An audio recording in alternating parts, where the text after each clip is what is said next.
Bonjour Aurélien Pradier. Bonjour On va Caroline mettre Roux. à l'épreuve votre franc-parler ce matin précisément. Alors le président consulte, cherche une voie de passage pour gouverner le pays sans majorité. Il aurait à l'esprit un gouvernement d'union nationale comme après-guerre. Ce serait une bonne solution, une solution que vous accepteriez? On ne peut pas en poser les conditions de cette manière-là. Moi, je suis hostile au mariage forcé et je suis hostile au blocage de nos institutions. Et donc, je considère que je n'ai pas à répondre à une espèce d'injonction qui consisterait à dire que parce que le président de la République n'a pas la majorité, nous n'avons pas le choix, nous devons se rallier à lui et à son projet politique. Moi, je ne partage pas le projet politique d'Emmanuel Macron.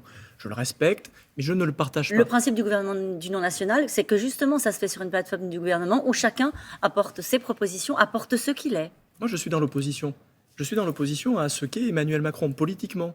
Ce qu'il est personnellement? Personnellement, c'est une autre affaire. Moi, je n'ai pas d'attaque personnelle à lui faire. Et je pense que tout son projet de société est différent du mien. Son mépris à tous les étages de la société, sa vision injuste de la société, ce n'est pas ma vision.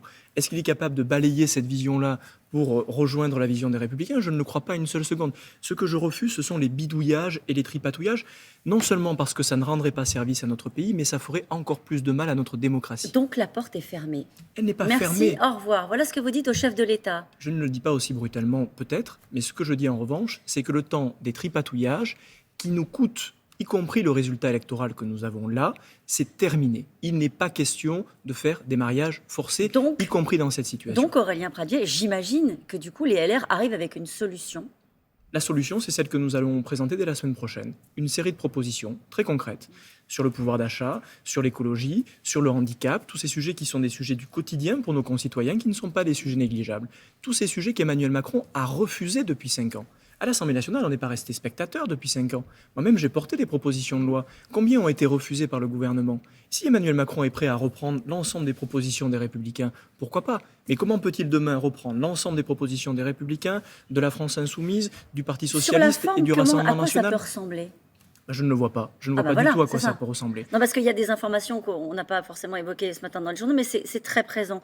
Notamment la question des taux d'emprunt de la France qui remontent, les perspectives économiques qui sont noires. C'est ce que dit encore M. Villeroy de Galhau dans la presse ce matin. Le gouvernement va être sous pression dès la rentrée, une pression économique qui va toucher les Français. Il y a une forme d'urgence, urgence économique, urgence sociale, à laquelle, en tant qu'élu de la République, vous devez aussi aider à répondre, non? Vous avez raison, mais le principe de responsabilité dont on nous parle beaucoup ne doit pas effacer nos convictions politiques. Qu'est-ce qui fait que nous en sommes là aujourd'hui? Depuis 5 ans, Emmanuel Macron n'a cessé les débauchages politiques, les petits débauchages pour des petits postes. Depuis 5 ans, pour des petits postes. Oui, ministre de l'économie, petit poste. Lorsque vous êtes ministre sous de Emmanuel Macron, petit poste. Lorsque vous êtes ministre sous Emmanuel Macron, vous n'avez aucune marge de manœuvre. Et tout ce que je sais, c'est que depuis 5 ans, son objectif politique a été de détruire les grands clivages politiques, les grandes convictions politiques. Et c'est la conséquence, aujourd'hui, ce que nous vivons, c'est la conséquence de ce dépassement qu'avait évoqué Emmanuel Macron. Je ne veux donc pas que nous n'en tirions pas de leçons. Ce que je souhaite dans mon pays, c'est que nous ayons des femmes et des hommes avec des convictions politiques. Pas le grand effacement, parce que le grand effacement, c'est le grand bazar démocratique. Il y a les convictions et encore une fois, il y a la réalité et ce que vivent les Français qui vous regardent ce matin. On leur a dit pendant la campagne, il y a une urgence sur le pouvoir d'achat. Le gouvernement leur a dit, on va faire voter un paquet de mesures pour le pouvoir d'achat. C'est 10 milliards de chèques de subventions. Là, typiquement, vous voterez pour vos convictions contre Emmanuel Macron ou vous voterez pour les Français? Et nous allons faire des propositions.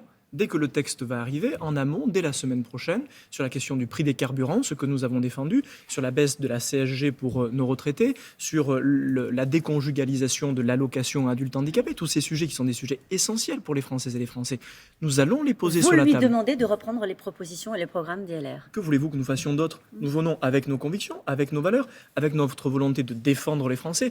Nous ne sommes ni des bloqueurs, ni des adeptes du mariage forcé, je le redis. Moi, je n'adhère pas à cette idée selon laquelle nous n'aurions pas le choix, il faut se rallier à Emmanuel Macron aux extrêmes. Donc ça veut dire retrouver des majorités au cas par cas sur des textes qui viennent des LR? Sur du court terme, sûrement, mais sur du plus long terme, ce qu'il faut, c'est reconstruire un espace politique entre les extrêmes et ce bidule politique qui est celui d'Emmanuel Macron. C'est le travail de la droite républicaine pour les années qui viennent. On cherche des solutions ensemble. Édouard Philippe dit hier soir que son camp doit entrer dans une logique de coalition.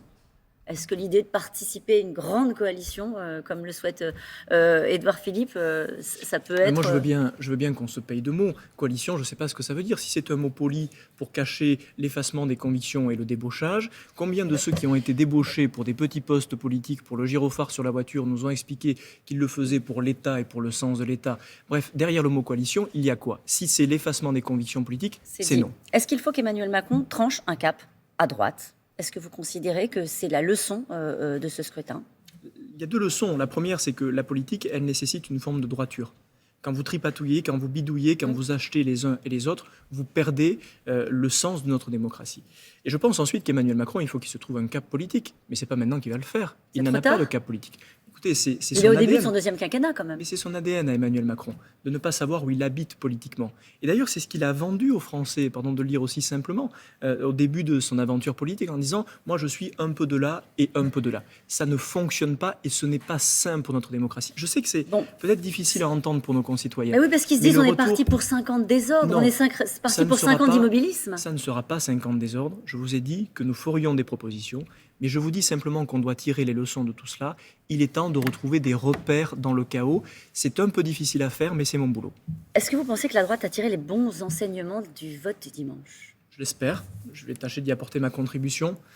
Je pense que le fond du sujet, c'est que la droite ne parle plus à personne. Elle ne parle plus aux jeunes, elle ne parle plus aux classes moyennes, elle ne parle plus aux personnes qui sont en difficulté. Je crois que derrière le vote des extrêmes, il n'y a pas que de la colère. Il y a aussi une forme d'espoir. Et je pense que ces extrêmes sont incapables de répondre à ces espérances. L'espérance de dignité pour nos concitoyens. Comment retrouvons de la dignité pour une aide à domicile, pour une accompagnante des enfants en situation de handicap, pour des personnes en situation de handicap, pour des victimes de violences conjugales? Tous ces sujets que parfois la droite a considérés peut-être depuis quelques années comme négligeables et qui pourtant sont essentiels. Les blessures du quotidien, c'est essentiel. Je veux que nous rebâtissions ensemble une droite populaire. Vous dites ensemble une droite populaire. Je fais juste un tout petit retour sur ce qu'on s'est dit avant. Jean-François Copé, Catherine Vautrin, Christelle Morancet, Philippe Juvin, Gaël Perdriau. Ces gens-là, eux, ils disent il faut travailler avec Emmanuel Macron.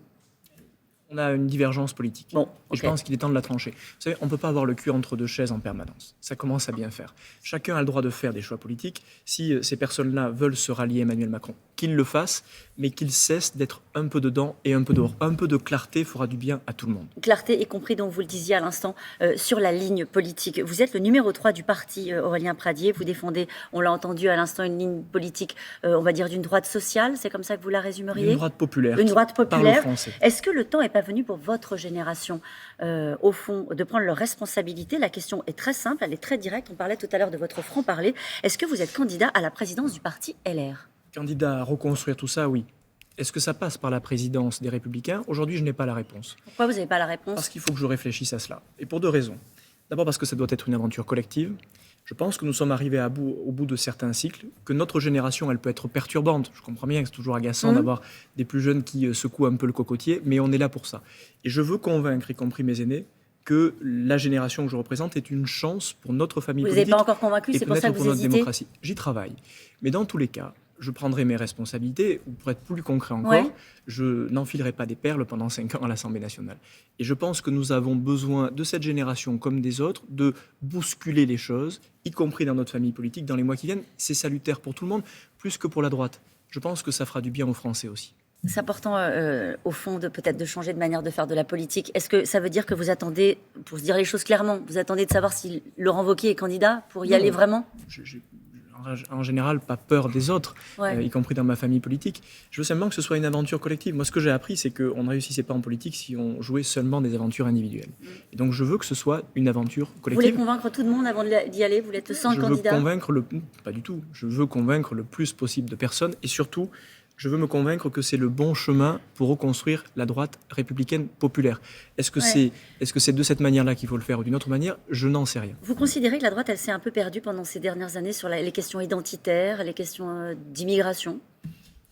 Je crois qu'on a trop focalisé nos interventions sur ces sujets. Ce sont des sujets essentiels, mais ce qui compte en politique, c'est d'aller vers les blessures des Français. Souvent, on a considéré que ces questions de handicap, ces questions de pouvoir d'achat, c'était secondaire. Moi, je pense que c'est essentiel. C'est ce qui fait la noblesse de la politique, de s'occuper des plus fragiles. Est-ce qu'on n'avait pas perdu ce cap depuis quelques années? Peut-être. Mais je trouve que c'est un horizon enthousiasmant. Il y a une jeunesse, du coup, au LR qui veut un peu faire turbuler le système. Julien Dive, 34 ans, ou Olivier Marleix, 51 ans, pour prendre la présidence du groupe. Vous avez choisi le plus jeune, forcément. Je ne sais pas, on verra tout Non. à l'heure. L'élection a lieu tout à l'heure. C'est une élection entre députés. Donc je laisse chacun de mes collègues prendre sa décision. Mais vous voterez pour qui? Je verrai à 10 Vous h. n'avez toujours pas choisi, là? Non, il me reste encore quelques heures pour le faire.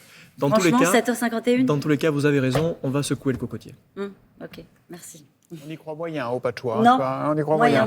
Le positionnement, par ailleurs, très clair du républicain Aurélien Pradier. Je suis dans l'opposition, je ne veux ni bidouillage, ni tripatouillage, ni mariage forcé avec la Macronie. Le problème d'Emmanuel Macron, c'est qu'il n'a pas de cap politique, nous dit Aurélien Pradier, qui n'entend pas enfiler les perles pendant 5 ans à l'Assemblée. On ferme les guillemets.